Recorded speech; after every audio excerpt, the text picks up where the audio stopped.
Zelos Podcast is sponsored by Kinetic IQ, where intelligence meets motion. Kinetic IQ brings a biomechanics lab into the palm of your hand, letting you measure movement anytime, anywhere, with just an iPad or an iPhone, and no wearables required. I've been using Kinetic IQ's markerless motion capture in my own practice, and whether you're screening athletes, analyzing posture and gait mechanics, optimizing performance, or guiding return to play, it helps practitioners like us save time, capture more objective data, and make instant actionable decisions. So to learn more about how Kinetic IQ is shaping the future of intelligent movement, visit them at kineticiq.com.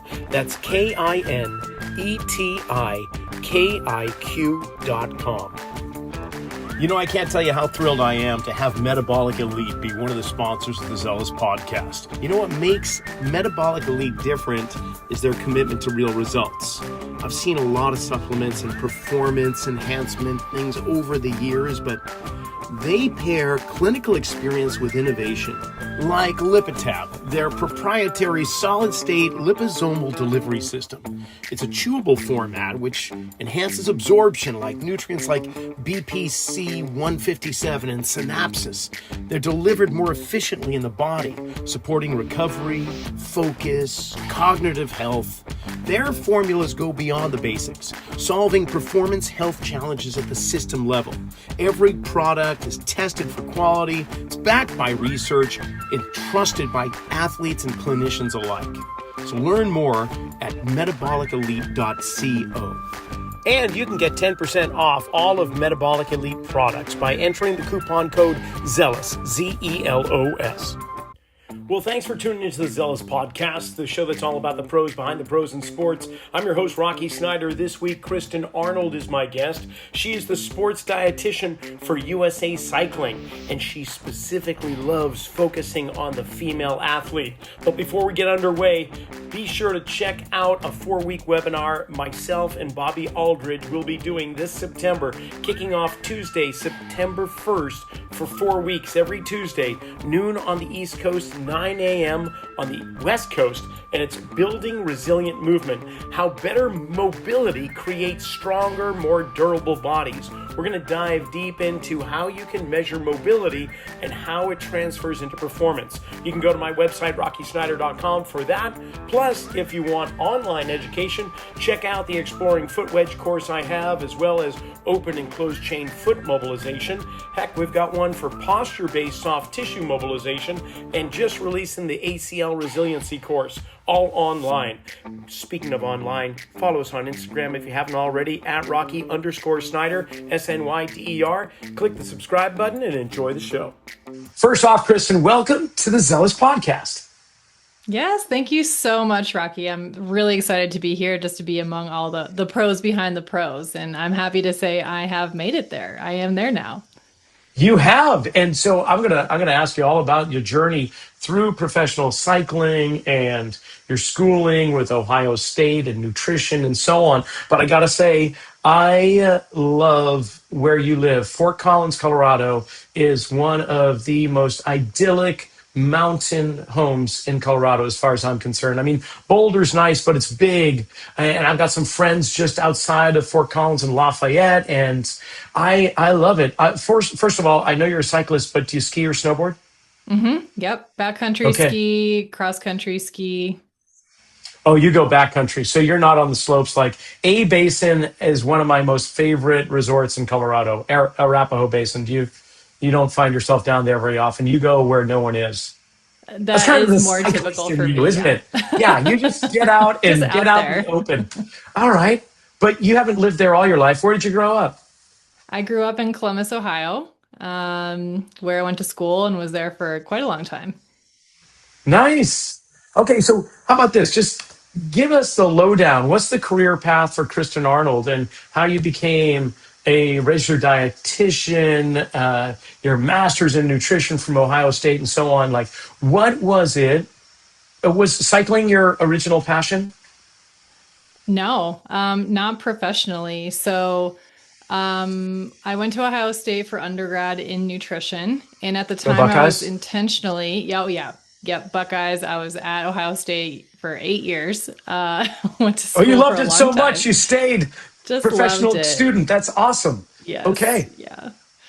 Yeah, and so I was originally going to go into public health and focus on women's nutrition, but then at the end of my undergrad, I did really develop a passion for cycling. I just picked up a bike from a family I babysat for and got into the racing scene really quickly and developed my passion for sports.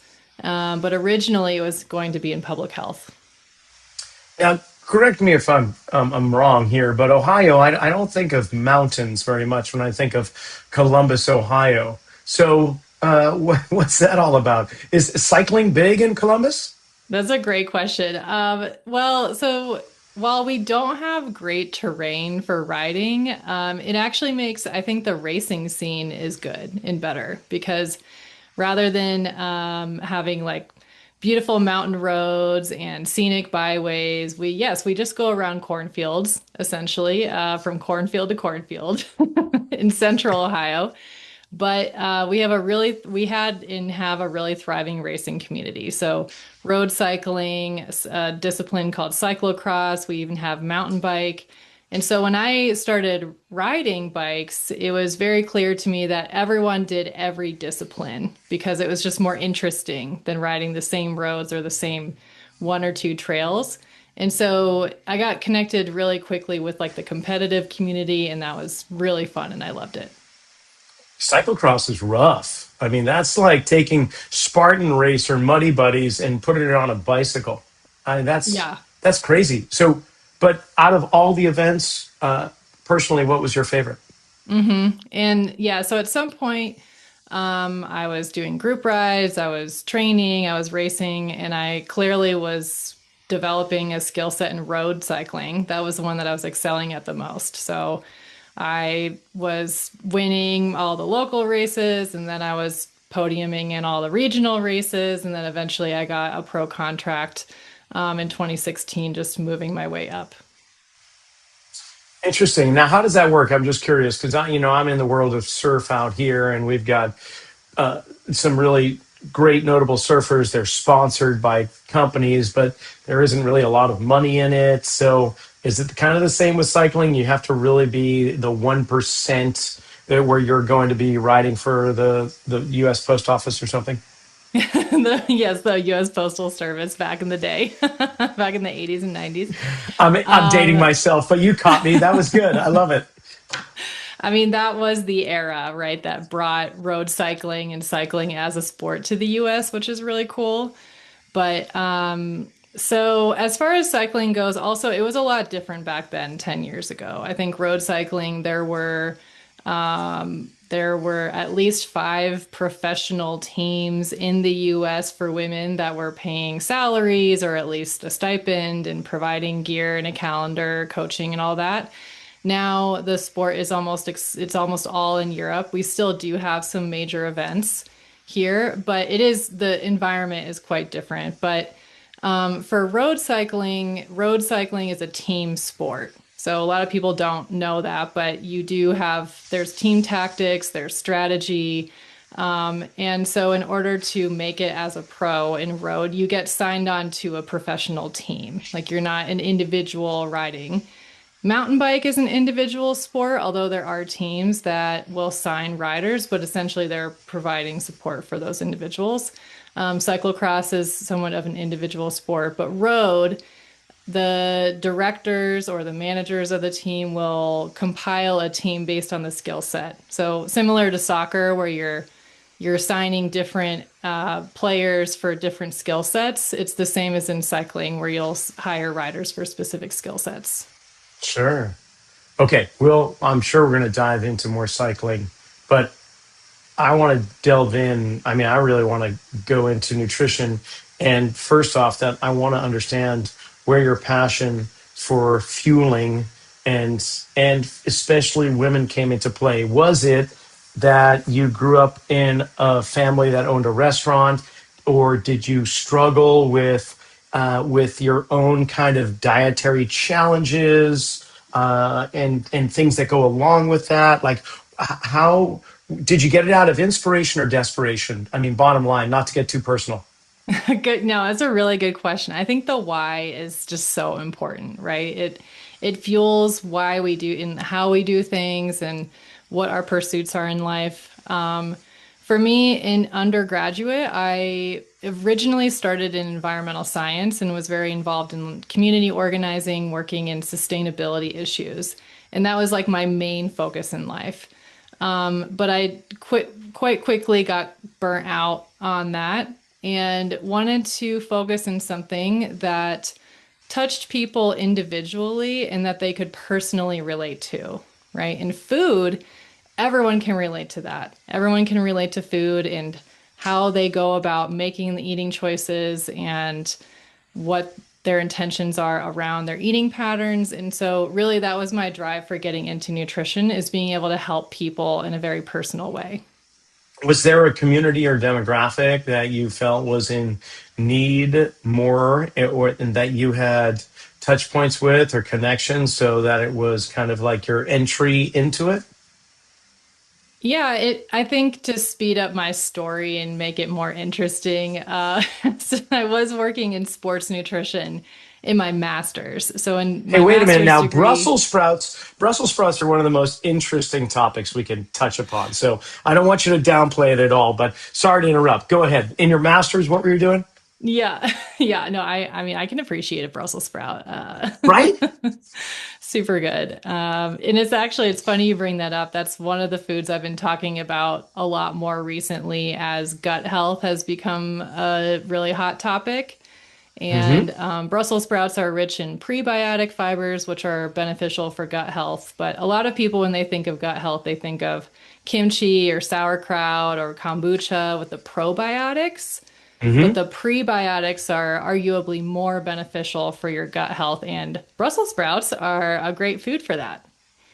Especially mixed with a little bacon. I just want to throw that out there. But yeah, anything with bacon seems to be really good. But I do love Brussels sprouts, kind of chopped in a cast iron skillet with a little garlic and maybe a hmm hint of bacon. But anyway, I digress. Please tell me about your master's program at Ohio State. What were you doing there?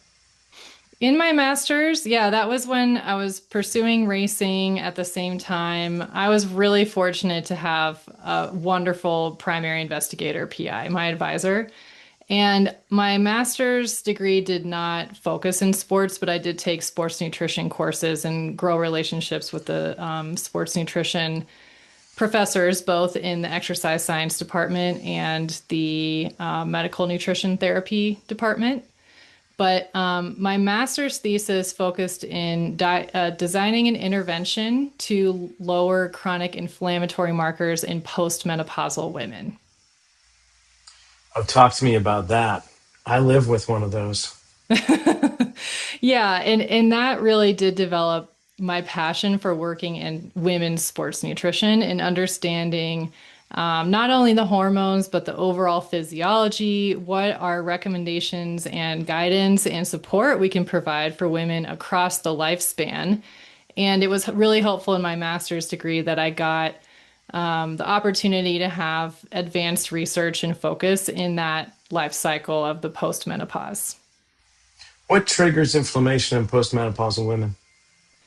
It's primarily driven by a down regulation in estrogen. So as you're approaching perimenopause, there's large fluctuations in a variety of hormones, but at the point where a person with female reproductive organs hits postmenopause, their estrogen flatlines quite low. It's not present at all, but it's much lower levels, and that can increase production of inflammatory markers and also is linked to worsening bone density. So some of the primary interventions, both nutrition, lifestyle, health, are around inflammation to prevent inflammatory diseases like cancer, diabetes, heart disease, but also how to maintain optimal bone health so we don't get into osteoporosis due to the lack of estrogen. Got it. So with certain foods selected in someone's diet, maybe in combination with HRT, these inflammatory markers can be lowered, is what you're saying. Mm-hmm. Mm-hmm. Yeah, Right on. we were fortunate. We got statistically significant results after we engaged in the intervention with 14 women. And it showed that through lowering dietary added sugar, increasing fatty fish, so omega-3s, and then improving intake of whole grains. Those were the three dietary interventions that we provided education and support on, that those women were able to lower their chronic inflammatory markers. Whole grains, which whole grains did you find being the main contributors? Ooh, I cannot remember that. This was over 10 years ago as far as the research that I did, but it generally looks like brown rice, whole grain bread, whole grain pasta, quinoa, farro, some of these whole grains that have the husk, that have that fiber that can be protective for heart health, but also helps, it's associated with lowering inflammation. Okay, complete neophyte on this side. Would sprouted wheat be considered a whole grain? Yes. All right, cool. Nice. Oh, well, so there's that demographic, menopausal, perimenopausal, postmenopausal, but you work with athletes as well. And especially you spent, what, 4 or 5 years working with US Cycling. Is that correct? US Cycling? USA. Yep, USA Cycling. Yeah, so through my career, I was always doing nutrition counseling, nutrition coaching, and I was developing my private practice while I was racing. And then when I retired from racing, I became a team director, which is essentially the coach for a road cycling team. So during that time when I was working with USA Cycling, I was a team director. I was taking the national team over to Europe, doing races there. My primary job was coaching, but I was also providing nutrition services, or not nutrition services, but nutrition support and nutrition education for the riders. But now one of my contracts, my main contract is with EF Pro Cycling, which is a world tour cycling team. And I am a nutritionist. I'm on the nutrition department for that team. When you say team, how many cyclists per team on average? The women's squad, I'm going to probably misspeak, but I believe we have 12 riders currently, 12 Oh, paid professional riders. And then the races usually allow for 6 to 8 people per squad, 6 to 8 riders per squad. very cool.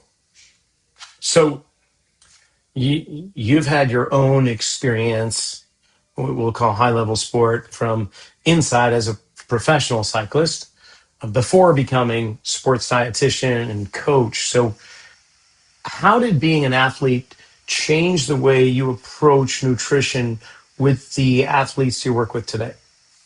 I think the context has been incredibly informative for how I provide recommendations, how I talk to my athletes.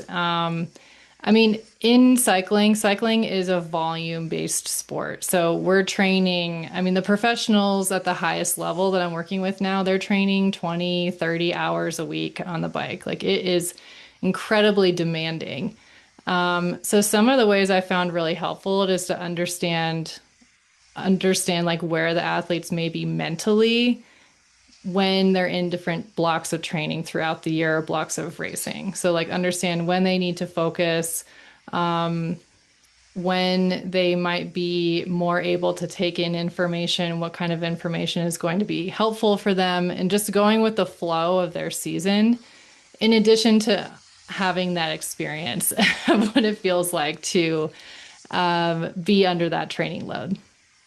So, give me an idea of the annual cycle of the professional cyclists themselves and their dietary needs or nutritional requirements based on the stage of training they are in.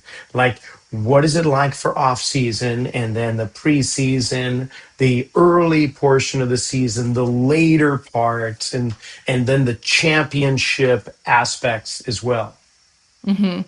Yeah, so in road cycling, honestly, the season keeps getting longer and longer. Like the riders, the athletes used to race for maybe 5 months. Now essentially start in as early as January. Some riders start in March, but they race all the way through September or October. So it's quite a long competition season, especially compared to other sports. But that would be considered the race season, right? And how many races are on like an average? Like I know how many baseball games are in a baseball season, but what about the cycling season that's say 6 months long? How many we talk? We talking one a month, three a month? So I would say most professional riders at the top level are racing between 50 race days to 90 race. 90 would be an exception, probably more like 70 or 80 race days a year. 80 race days over the course of 6 months. Hmm. So 80 out of 180 is a substantial load. That's Hmm. Hmm. tremendous. Hmm. And are we talking 50 milers? Are we talking 100 milers? What's the average distance that they're going to be cycling? Yeah, and so the formats of cycling are there's something called the classics, which are usually in the spring, and they are 1 day races, but they're quite long. They'll be in miles. They'll be the women's races will be closer to 70 miles, 80 miles, and then the men's races will be up to 140 miles, 150 miles. Those are 1 days. And then there's stage races, which are a race every single day for anywhere between 3 days up to the grand tours, like the Tour de France, is 23 days long with 2 rest days. So it's 21 race days over 23 days. Well, we got the Sea Otter Classic. I don't know if you've ever come out for that Yep. here, but that's always fun. And there's never any good weather at that time of year. But what the heck? So I know that's typically February, March, April region. So are classics generally at the beginning of the season, and then you've got the grands later on, or are they interspersed and just kind of thrown together in no particular order? There's an order to it. So yeah, Sea Otter is a great example. Those races are primarily for off-road cyclists, right? So mountain bikers, like they have a pretty relatively prestigious mountain bike race. They have a pretty prestigious gravel race, which is a different Yes, discipline. There sometimes they do have a circuit race or a 1 day road race, but those are usually getting more regional type athletes, not road like professional road athletes. I see. Yep. Okay, so what are there? How do you look at it from a nutritionist or dietary standpoint when we're talking about these athletes? What are the big buckets that you have to fill first of all? Yeah, yeah. I think because the sport is so energetically demanding, meaning in training, some of the highest level professionals, like the women, are burning between 500 up to 800 calories an hour, kilojoules, calories per hour. And if you do that for 5 hours, right, that's 3,200 calories per day, plus what their bodies need for survival and everything else.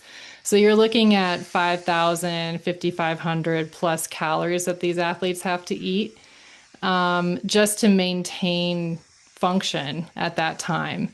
So a big part of what we're doing, especially with the grand tours, which are 3, 4, 5, up to close to 6 hours a day for up to 10 days for the women's race.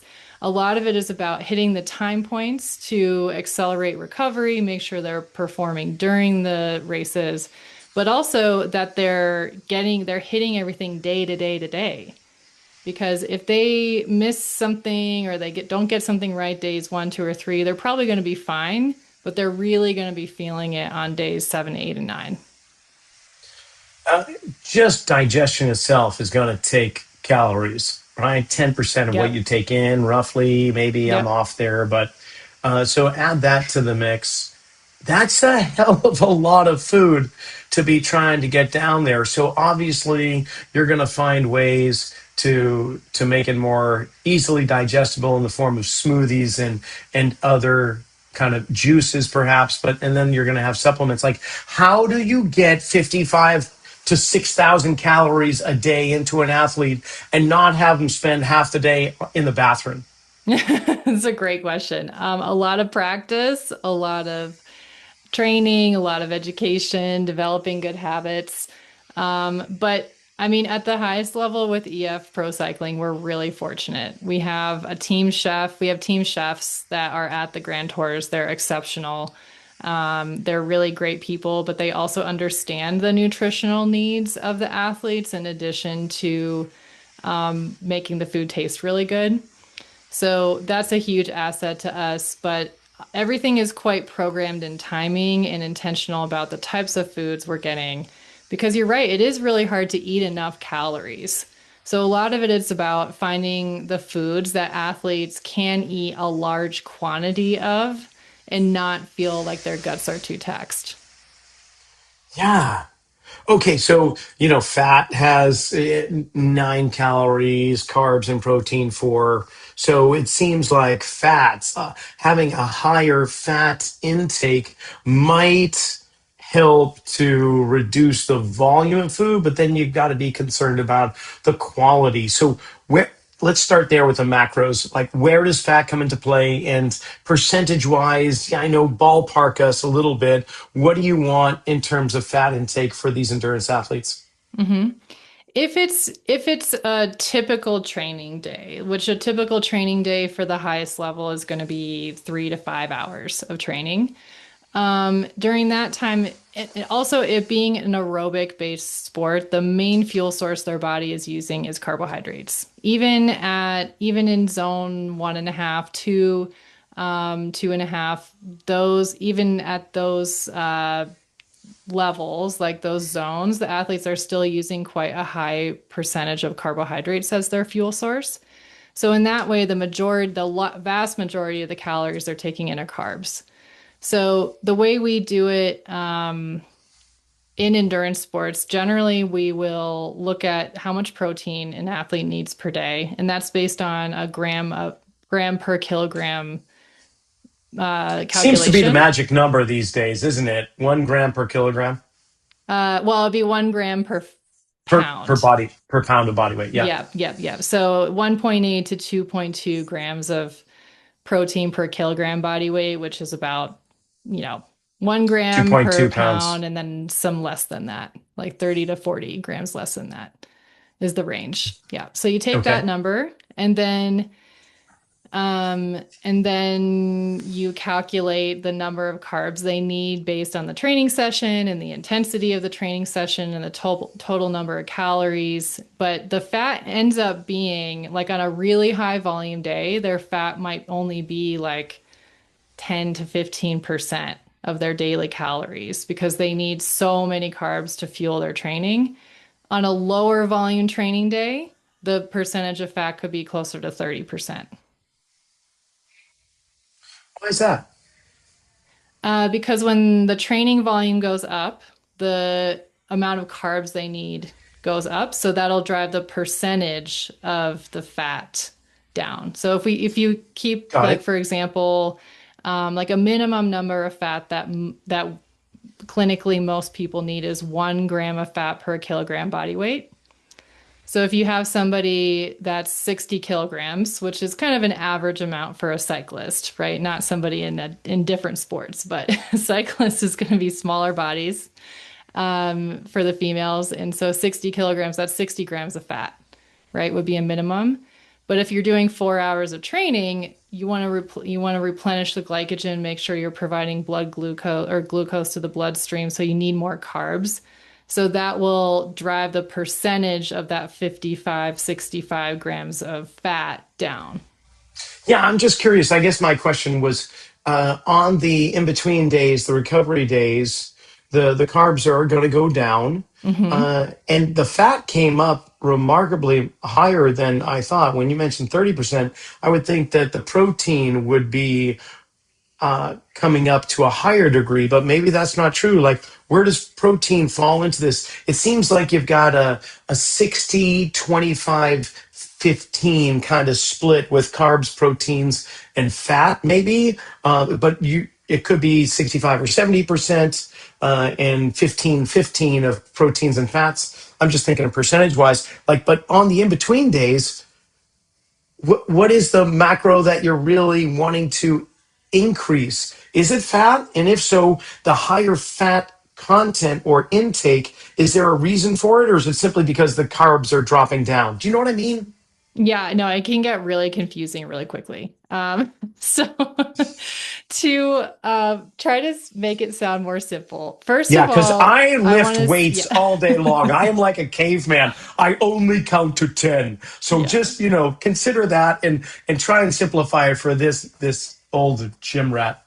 yeah. So first of all, in my opinion, percentages for macros like go completely out the window with endurance sports, right? All right, we'll just throw that away then. Cool. Yeah, percentage is not relevant. So if you're doing the same volume of training every day, like you're doing 1 hour of training or half an hour of training or even an hour and a half of training, your calories and macros are going to stay relatively similar day to day. Like, yes, there's going to be some variability, but like the total number of calories you're burning is quite similar.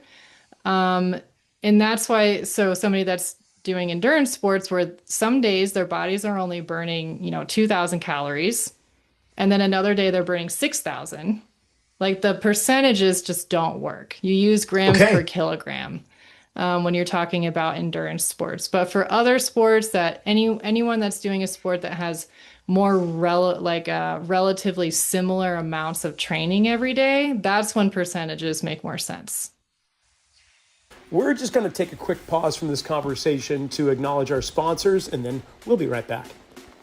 The Zelos Podcast is sponsored by Kinetic IQ, where intelligence meets motion. Kinetic IQ brings a biomechanics lab into the palm of your hand, letting you measure movement anytime, anywhere with just an iPad or iPhone. No wearables required.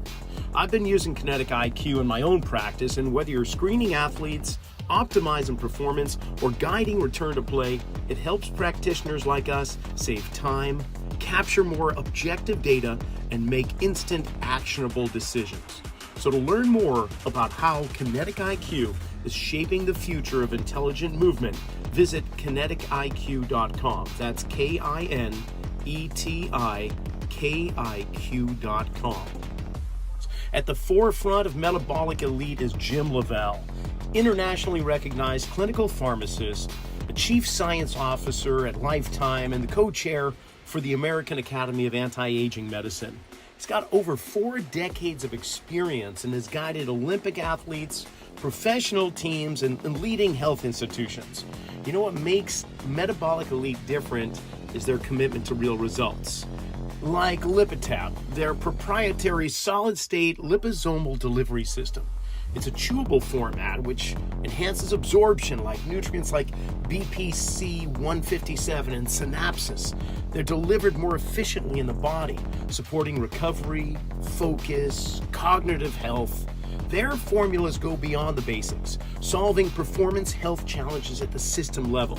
Every product is tested for quality, it's backed by research, it's trusted by athletes and clinicians alike. And you can get 10% off all of Metabolic Elite products by entering the coupon code ZELOS, ZELOS. I want to delve into the female athlete, and perhaps, of course, there's going to be hormonal differences. There's the menstrual cycle, and so, which is all part of it. Like, what, in terms of the difference between elite female athletes and male athletes, what are the biggest differences from from a nutritional standpoint or a dietary standpoint? I think it's the attention to detail and the measurement of subjective markers that's really important for females. That sounds very sexist, but I took one of those workshops the other day and I failed completely. So yeah, I'm sorry. I'm trying to be funny here. What do you mean though? What are you talking about? Like, I know my wife is all about detail, and I'm more a hmm generalist. So that's what I hmm was meaning by that. But what do you mean details? I think it's really important to keep track of like perceived exertion in training, like Got how it. they're doing mentally. They're like keeping track of even individual workouts, what their metrics are. And so you can see over time or over a month with a training cycle or a menstrual cycle, like how are there trends that you can find in like when are good times to push and when are good times to pull back in terms of recovery that are related to the menstrual cycle. And that can be a really informative for people working with female athletes. A lot of the That's numbers, as far as like how you would calculate somebody's calories or macros, like a lot of that is actually quite similar between male athletes and female athletes. There are different recommendations, of course, but the nuance is more in the subjective markers. Yeah, I can see how subjective would be a much more critical element in creating the proper program for them. Uh, and yet it's interesting how something becomes in your awareness and then suddenly you see all this research flowing through your laptop and whatnot. And lately I've been seeing a good deal of research coming through on female athletes performance based on the menstrual cycle and when it is the appropriate time to really focus on mobility and flexibility work compared to strength or power exercise and so on. How does that carry over into the world of professional cycling with female cyclists? If you could overlay an athlete's menstrual cycle onto their training program, as well as their dietary needs, what are the things that you're looking at as a professional being like, oh, okay, she just passed the stage of ovulation and this is what we're gonna, or she's in that in the days of ovulation, here's what we're going to be focusing on now.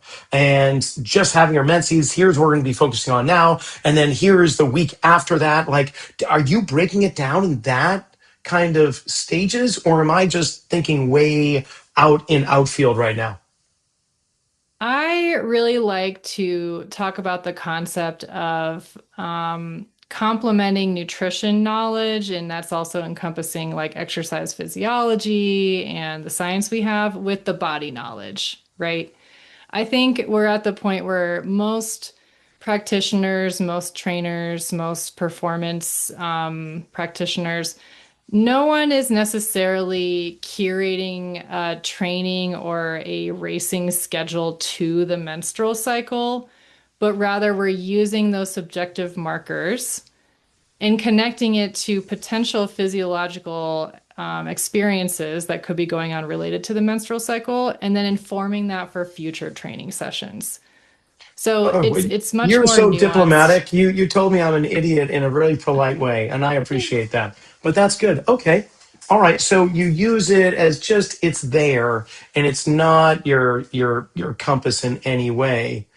Um, but so what is your compass? Is it their performance metrics, and you're seeing at what time do you feel they are underfueled? When do you notice that? And what are the markers for you to say, oh, we need to incorporate this into their diet? Are there any types like that? Like, how do you become the composer of this orchestration of the female athlete to go to peak performance? That's what I'm really interested in.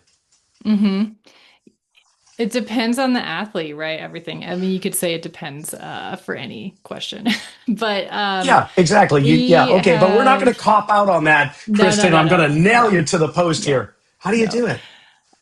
Some riders I work with are tracking their food, right? We have a pretty sophisticated program we use that tracks food and calories and macros. And for those riders, we really we have a lot more information, a lot more data, right? To make informed decisions about, like an example would be in the premenstrual phase, your body temperature, your core body temperature goes up, right? Like that is a physiological experience that every person that has a menstrual cycle has, right? Their core body temperature goes up. So because of that core body temperature going up, that will increase their daily calorie needs. There's also less availability of glucose to the bloodstream, so it can increase needs for carbohydrates and the benefit of taking in carbohydrates during exercise. So there's these types of physiological experiences, but I'll tell you, like, some people experience symptoms related to that more than others. So that's why it's important to like have the informative process of like what's going on physiologically, but not also like not stamp it as something that's for sure going to happen, that they're going to experience it in some way. So as far as like orchestrating, it really depends on what type of engagement that rider or athlete has with me. Are we tracking food? Are they sensitive to numbers? And we specifically don't talk about numbers, but we do talk about types of foods to have when, to make sure their bodies and their brains have what they need. And then also informing and educating them on the process of what their bodies might be going through. So then we can plan for the future. Okay, like if you are in the low hormone phase, like when somebody is menstruating, potentially that would be a time where we can really up training. But if we up training at that time, then we also need to make sure that we're meeting our energy needs. So I'm going to go back in time to like 70s, 80s, and maybe even into the 90s, I guess, where when it comes to energy needs, it was quantity over quality. You were just stuffing it in there to get as many calories as you could, partly because the supplemental companies out there, supplementation wasn't really happening too much. I mean, maybe they had Gatorade, but above and beyond that, it was just get as much as you possibly can. A calorie is a calorie. Uh, but today, we are in the age of information. At your thumb tips, you can get as much insight as possible. So, so I wonder, like, when you're working, how much of your knowledge that you've consumed over time and that may be stored in your unconscious comes out in the form of intuition? How much do you rely on your intuition when putting these programs together for your cyclists? That's a really good question. I think I would have a hard time knowing the difference sometimes between what's intuition and what's knowledge. But I Really? would say it informs every part of my process, right? Like I am a registered dietitian. I abide by evidence-based practice through standard guidelines. And yet you've But also completed like was a 2,800 mile race, the tour, 23 days. I don't even know. Obviously averaging over 100 miles a day. And correct me if I'm wrong, but you finished like with the fourth fastest women's time for that race. So, yeah, I mean, you had to know your own fueling and pacing and improving resiliency and recovery and so on. So all of that collective knowledge, I think is a huge part that you bring to the table. yeah, yeah, that was a feat. It was the fourth fastest time in 2013. And fortunately, the sport of ultra racing has grown and it's like way blasted past that record now. But no, it totally has informed my practice as far as intuition, knowing what, like I said, what it feels like to be under that amount of load. But also, like I really value evidence-based practice and understanding that the science is constantly changing. Like this is something I talk to a lot of my athletes about, both in my private practice and also with my professional contracts, is that We're not trying to confuse people by changing our recommendations all the time. It's just that the knowledge is constantly evolving. How do you come to terms with that as a professional? And I'm kind of curious as in my own world, because the stuff that I do is constantly upgrading in terms of knowledge and understanding of systems within the body and so on. And you understand that we are in the midst of traveling across this information spectrum as we gain more and more insight. Like, how do you come to terms with that? Like, there's no absolute. So here's what we know now. So this is what we're going with. But then you've almost got to put a little disclaimer with it going, this is probably going to change because right now this is the best we know. Like, how do you, as a professional, like address that for yourself personally and professionally? And then how do you communicate that onto the athletes? I mean, I basically say what you just said, where I Oh, talk about okay. like this Well, is that's cool. the this is the best answer that we have right now based on the current evidence, right? And I think it's really important to educate people about that and about the scientific process, that it is constantly evolving and whether a coach or an athletic trainer or an exercise physiologist, talks like they have all the answers. It's like, yes, they have all the answers right now based on the information they have, but that doesn't mean their answer isn't going to change down the road. And there's nothing wrong with that. In my opinion, there's nothing wrong with that. It's like, it's through the pursuit of excellence, right? Like anyone that's pursuing anything they're passionate about, they are driven to constantly pick up new ideas and new information about how to do something better or differently. And it's the same in science and it's the same in health. Okay. I've got some rapid fire questions. Let's do it. I'm Let's do gonna it. okay. I'm gonna throw 10 at you, and they can be idiotic or they can be insightful. I'm not sure which. You can decide yourself. Here we go. Number one: carbs or protein? Which gets more unfair criticism? Carbs, Fuel before training or recovery immediately afterwards? pre-training, All right. Coffee or sports drinks? coffee.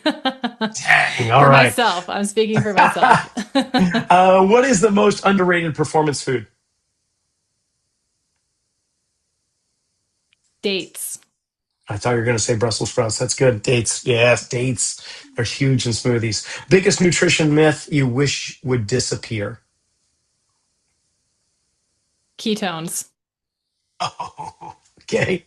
We'll come back to that because I'm interested in your answer on that. Supplements, essential or overused? Overused, but essential sometimes. They're never essential, but overused. All right. Gut training, underrated or overhyped? Definitely underrated. Oh, one thing female athletes consistently underfuel. Pre-training. Nice. If an athlete changed only one nutritional habit tomorrow, what should it be? Eat breakfast. Boom. One word that defines great sports nutrition. Balance. Boom. All right. Well, you hit those out of the park. Okay. Talk to me about ketones now that we're off the rapid fire. Um, I think they've gotten so much. This is when I say ketones, I'm talking about taking like a ketone drink or a ketone Hmm. supplement, right? Like ketones is something that your body naturally produces when you are in a low carbohydrate state, right? So it is a part of our physiology and how our bodies work. But as far as taking them in exogenously, like through a drink or a supplement, a lot of the most current research shows it doesn't improve performance, and it just doesn't have that performance benefit. There are some really interesting studies that I am interested in about how it can help with recovery from concussion and traumatic brain injury. And as far as nutrition or really any kind of therapy for concussion, I really wish there was more research and development of our understanding. And so I like the idea that there's something out there that there's one strategy. But as far as using it to fat adapt or improve performance during a training session, like most of the research it's just not consistently showing it's a benefit. Okay, I think I got one more question before it goes, and it kind of this just incited it. Is that uh, so? I've been training for across 4 decades now, which I can't believe I'm saying that. But in the course of that time, can you imagine how many fad diets the American population has been exposed to? And I don't even want to list them, but currently, what are the I'll call them diets, what are the eating plans that make you roll your eyes in what you're seeing, whether it's in social media or elsewhere? I think there a lot of people that are coming to me, like in my private practice, which in my private practice, I primarily work with recreational and amateur athletes. I do also work with professional athletes, but it's primarily people that are like engaged in their sport. They are passionate about sports, but it's not like their full-time job, right? And with that, I used to think like there's a lot of hype around protein right now, right? Yeah, There is. huge, So huge. where some people have done a really good job of improving their protein intake, they've kind of done that at the expense of their other foods and nutrients. So some people are taking, up to 4 protein shakes a day, but they're missing out on the food sources of their protein, or they're missing out on the carbohydrates they need for their training. And so, it's not necessarily even a fad diet. It's just like the emphasis on it that I think has skewed the importance of the balance between the other macros and other foods. Well, I consider myself very blessed to be living on the Central Coast of California, on the northern tip of the what we call the salad bowl of the world. We have got Hmm. some of the most incredibly fresh, organic produce and grass-fed uh, protein sources around here. So we've got a farmer's market in Santa Cruz County. You can find a farmer's market, I think, every single day of the week. There may be like Monday, I'm not sure about, but I could tell you where all the other ones are. So it's not for lack of resources here. So I'm very, very grateful for that. And I'm grateful to you for taking a little time out of your day and coming here. I want to give you an opportunity to just share your services and how people can find out a little bit more about you as a professional, whether it's on LinkedIn, your website, any kind of services. How can people get in touch with you or follow you on social media? Hmm. Yeah, the easiest way to find me is sportsnutritionforwomen.com. And then on both Instagram and Facebook, it's at Sports Nutrition for Women. So this is my private practice, and this is where I work with athletes of all sports and all ages and demographics. I specialize working with female athletes, people with female reproductive organs, because I have a better understanding than clinical practice as far as like the hormonal and indications. But we also work with men and male athletes, as a lot of the standard guidelines are based on studies done on men. So just to say that, but yeah, I really appreciate and love working with anyone that's physically active, helping them to understand what their nutrient needs are, how to better fuel their training and their competition, and ultimately just better understand their bodies and themselves. Fabulous. Kristen, this has been great and so informative, so insightful. I know I've got dozens more questions, but that just means I'm going to have to invite you back, and maybe you can give me a little cooking lesson. I'll get in my kitchen and you can provide me with a couple of recipes or something like that, because I always love learning a new dish or two. So thank you so much for coming on. Yes, thanks so much. Well, that brings this episode of the Zelos Podcast to a close. Kristen, thank you so much for coming on and sharing an abundant amount of knowledge when it comes to fueling, diet, and more. Be sure to check out our 4-week webinar coming up between Bobby Aldridge and myself. It is Building Resilient Movement, How Better Mobility Creates Stronger, More Durable Bodies. Check it out online at rockysnyder.com. Also, all those online courses we have.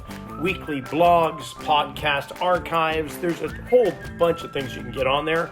And now we're just going to listen one more time to our valued sponsors, and you go out there and have yourself a great week. Remember to check out metabolicelite.co. Check out all the products they have on their website. Synapsin Pro is something I've been using to help stay focused without having to over-caffeinate myself. It keeps me in the zone so I can just really hone in on the things I need to achieve without feeling like, man, I gotta reach for an energy drink every 5 minutes. Metabolicelite.co.